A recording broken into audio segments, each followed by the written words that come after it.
Hello everybody, welcome back to Beyond the Textbook, and today I have back with us in the studio Derek, who's one of our IELTS teachers and specialists. He's done IELTS for quite a few months and he's got a lot of important things to tell us. Welcome back, Derek. Hi Aisha, nice to be back, I think.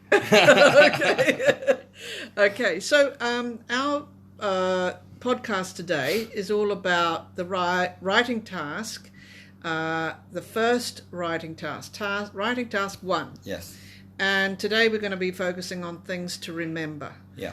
Okay, so tell us first of all, this is of course the IELTS exam, and perhaps you can give us an overview about what writing task 1 is all about. Sure. Okay. Well, so at the IELTS writing, there are 2 tasks, and so there are 2 different types of writing.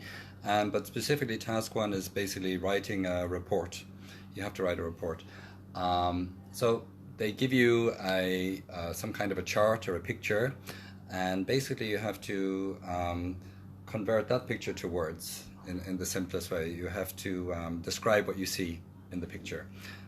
So it could be, often these pictures have numbers, so it could be a line chart or a bar graph, a pie chart, a table with lots of numbers in them, and what they're expecting from you is to summarize this picture by choosing the most interesting things about that chart. So I'm using the word interesting in its broadest sense because it's not very interesting in the topic itself, but it's to choose the most obvious things, the clearest things that you can see about this picture. Yeah. So specifically, what are they looking for? I know you mentioned just now they're looking for you to identify the interesting parts, but when you find that interesting part, what is it that they look for within that? Yeah. Okay. So basically, they want you to write 150 words about it. Okay. So that's for some student that sounds like a lot, but actually it's not a lot, and you've got 20 minutes to do it.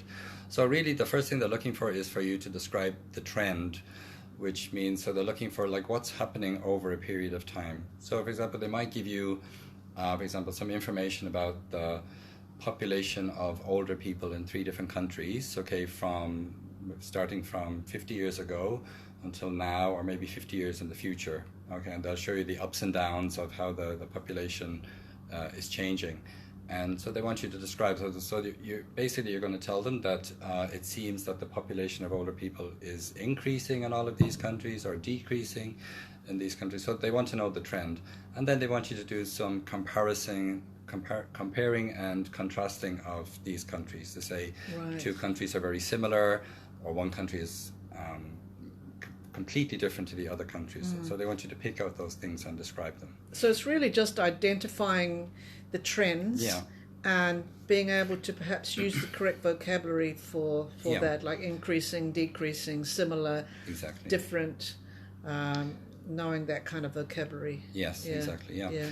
And they want you to for everything that you say, they want you to support that with a number or a percentage from the graph to show that what you have said can actually be proven by the information in the graph. Right. Yeah. So you never have to say anything about why it's increasing or anything. Actually, it's very important that you don't give your opinion. They do not want your opinion, because it's not possible for you to give an opinion about it, because there's not enough information there as to understand why do you think that people are getting older in these countries, or why, whatever the subject might be.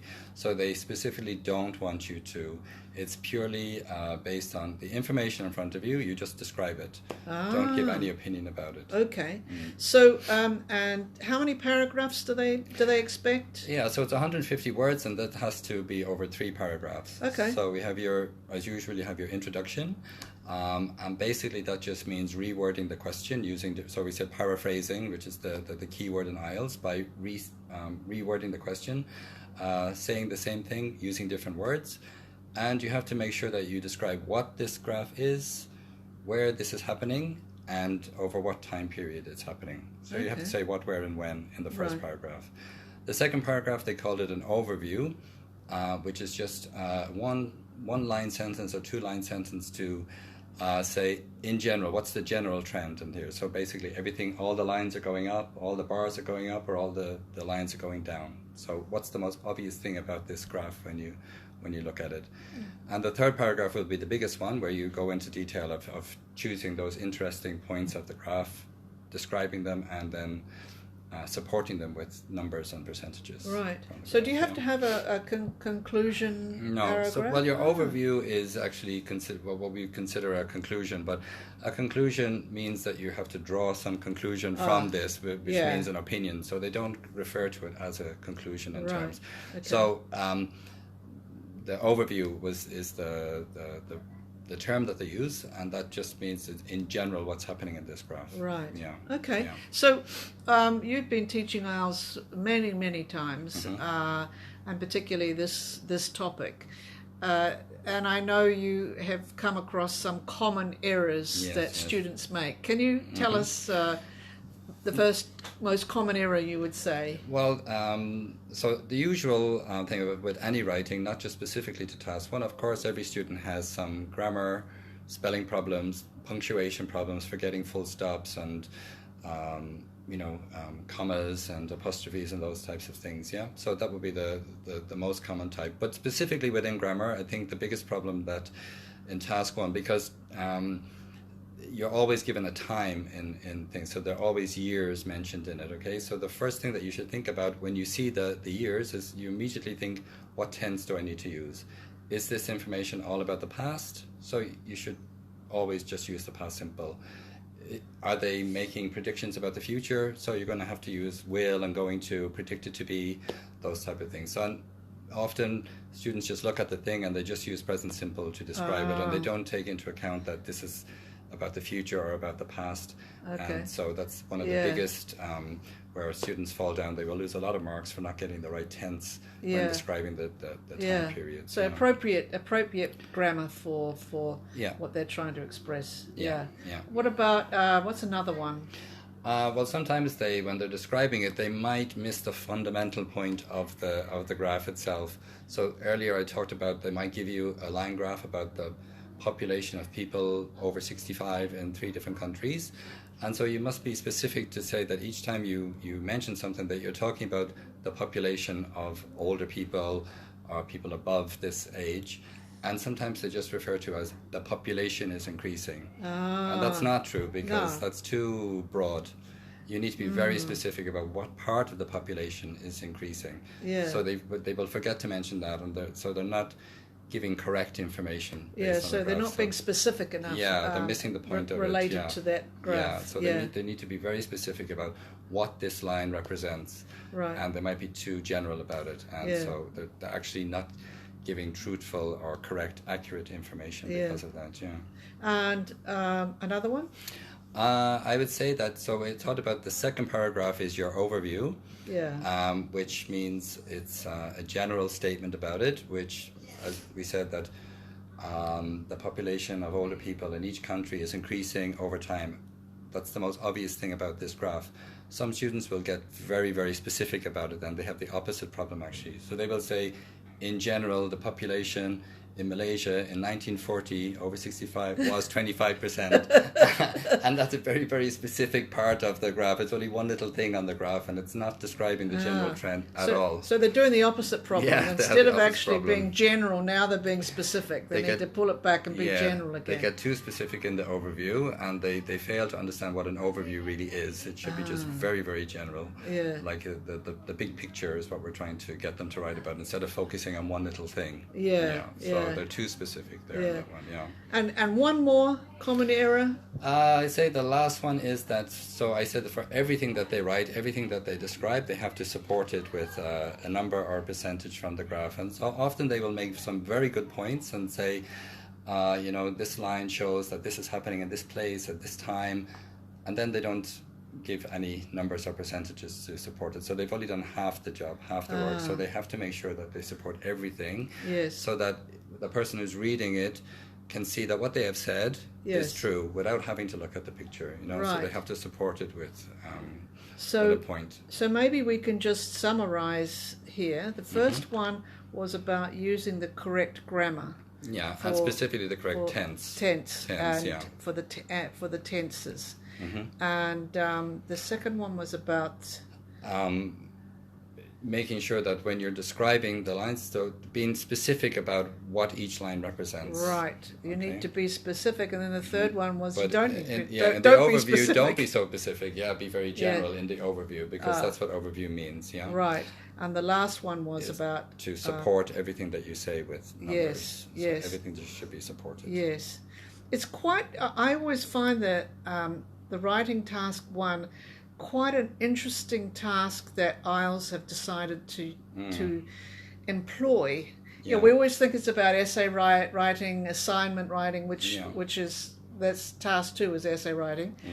But do you have any feeling as to why IELTS have decided to have this kind of writing task? Yeah, I mean, basically what they want is just that you can simply describe something without having to give your opinion about something. You can look at something and just describe it in unemotional terms, just to be able to say what something actually is. Yeah. So because you're using descriptive language then, so that, shows that you have an understanding of using adjectives and being able to talk about how things move up and down over time. So it's basically writing a report, because you don't always have to give your opinion about things. Sometimes you have to just write a straightforward report based on data or information that you've collected. So it's and I guess this is for academic IELTS. Yes. So in general, IELTS actually task 1 is different. So in general, they ask you to write a letter or an email to somebody. So it's it would be more of a social type of thing, like write a letter to your boss requesting a week off or holidays, or write an email of complaint to a holiday company that you booked a holiday with and weren't happy with. Right. So it's more of a social type of context. Yeah. I know that IELTS General is for people who are more like migrating, really, isn't it, or seeking job opportunities rather than actually going to university, whereas the academic one is really about going on to tertiary education. Yes. And so they're going to have to be able to look at reports and write, analyze graphs and things. Yeah, that's true. So the academic one is basically for people who want to go to university, and at university they're going to have to write lots of reports and theses and dissertations and those types of things, assignments. So they definitely need to be able to factually describe something. Right. Yeah, and I have all the right language and so on. Exactly, yeah. So, Derek, thank you so much. That was welcome. a great points to remember. I think our listeners will find those very interesting. Just 4 points to remember. If you can nail these 4 points, you're really making good progress. Absolutely, you definitely will get a good score if you can really focus on those things. You nail the overview, keep it general, support everything that you say, and be careful with your tenses, and then you're definitely in line to get a good score. You can remember those. You don't need to be perfect. Everybody will make mistakes, but remembering these things will help you get a good score. Right. Yeah. Okay, well, thank you, Derek. We're now going to shift to our next part of our podcast, which is getting a lot of interest from students, which is a question from students. All right. Okay, now I have a question here. And this is very, very much a problem that I know a lot of ESL students have. Okay. This is Ahmed Tahir from Saudi Arabia. Okay. He's one of our students actually at Elite right now. Uh-huh. He said, I'm really good at listening to other people, but when they finish speaking, I don't know how to answer them. Uh-huh. What should I do? That's a very good question. Yeah, so actually this is an IELTS type thing, that when somebody asks you a question in the IELTS exam, if you're not ready to answer them, you will say, that's a very interesting question. So there you go, Ahmed. There's one way of answering it. That's a little tip that we give students when the examiner asks them something complicated that they've never thought about before, don't know how to answer, to give them time to stall. You would say, well, actually, that's a very interesting question, or what you have said is a very interesting point. And I think, okay, so you're giving yourself those extra couple of seconds to think about or formulate your answer as well. Yeah. I think some people just feel too shy to speak sometimes. They don't think that they have strong enough English to be able to carry out a conversation.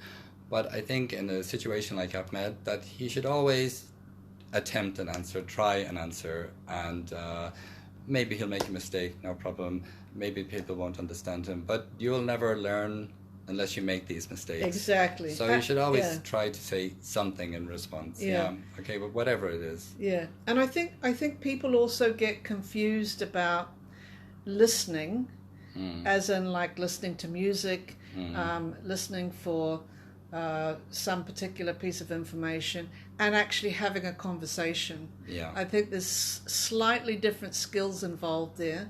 Listening to music is just for your own enjoyment. Listening for information is something because you need to know that. You don't need to communicate with that speaker. They've given you the information. But when you're having a conversation, you're still listening, but you're listening with a view to either react to the person, respond to the person. So maybe there's something in that listening that you're doing, Ahmed, where you need to think of things while they're talking, of things you can then respond to. Exactly, yeah. And I think maybe also it's a confidence problem as well, that you're listening to the person and perhaps you're focusing on what tense they're using and that kind of thing, and you're worried about when you respond that you use the correct tense, so you're trying to be too correct, and you have too many things going on in your head to be able to respond. So just to keep it simple, even if you don't, you understand what the person said and but you're not confident to use the past tense or something like that, just use the present simple if that's the easiest thing for you, just in order to give a response. So don't get too worked up in your head about thinking about all the grammar that you need to consider. Just give a response in whatever you feel comfortable with, and maybe you'll make a mistake, but the more you do that, the more comfortable you will become, and over time that will become easier. I think that's a really good point. It is often confidence, and they're so students get very concerned with wanting to make sure they've got the gist or the right information, and they get so down deep inside it that they forget that they're actually standing there waiting, having to give a response. They get overwhelmed, I think, by all the things that they've learned in the class, and they want to show that they know how to use all of those things. But when you're trying to put all of those different parts together in a sentence, it becomes maybe overwhelming. So you should just relax a bit and just say what you feel comfortable saying, and over time you will become more confident. Yes. With that, Thank you, Derek, and I hope, Ahmed, that's helped your solve some of your problem. And I know it's a problem that I've seen a lot. I've seen a lot of students feel that problem. So maybe it's helped many other people as well. Thank you, Derek. You're again. welcome. And I hope everyone who's listening has enjoyed this. And just to let you know, if you have a question, please email me at info@elitelc.com. That's INFO at elitelc.com, and write your question and of course who you are and where you're from, and we'll put you on our next podcast. So thank you, and thank you again, Derek. You're welcome. See you next time. See you next time. Okay. Okay, bye.